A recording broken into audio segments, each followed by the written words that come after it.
বিসমিল্লাহির রহমানির রহিম। আসসালামু আলাইকুম ওয়া রাহমাতুল্লাহি ওয়া বারাকাতুহু। আমার সম্মানিত দর্শক শ্রোতা ভাই এবং বোনেরা, বাংলাদেশে রাজনীতি নিয়ে আলোচনা এখন ডাল ভাত হয়ে গেছে। প্রত্যন্ত পল্লী গ্রামের চায়ের স্টল থেকে শুরু করে রাজধানীর দামি নামি হোটেলগুলোতে পর্যন্ত রাজনৈতিক চর্চা তো নিয়মিত হয়ে চলেছে। মানুষ এখন মোবাইলের কল্যাণে এত রাজনীতি সচেতন হয়ে গেছে যে তা বলার অপেক্ষা রাখে না।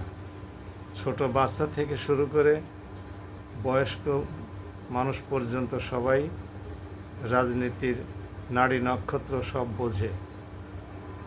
কিন্তু একটা পরিতাপের বিষয় হলো, ভাষা ব্যবহারের ব্যাপারে খুব বেশি একটা সংযম লক্ষ্য করা যাচ্ছে না।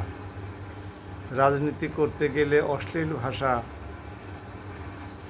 অন্যকে কষ্ট দেওয়ার মতো ভাষা ব্যবহার করতে হবে কেন?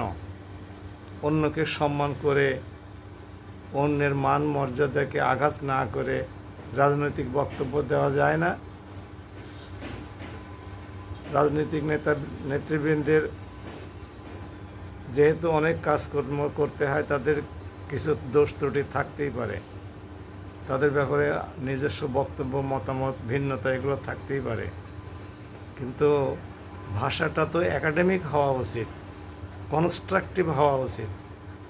কনস্ট্রাকটিভ ভাষার সাথে তো অশ্লীলতা এর কোনো সম্পর্ক নাই। কাজেই আসুন আমরা ভাষা ব্যবহারের ব্যাপারে সচেতন হই, এবং যদি কারোর বিরুদ্ধে কোনো কথা থাকে, সমালোচনা থাকে, তাহলে সৌজন্যমূলক ভাষা ব্যবহার করি, তাহলে সৌহার্দ্য বজায় থাকবে এবং হানাহানি, বিরাগভাজন হওয়া এগুলো থেকে নিজেকে হেফাজত করা যাবে।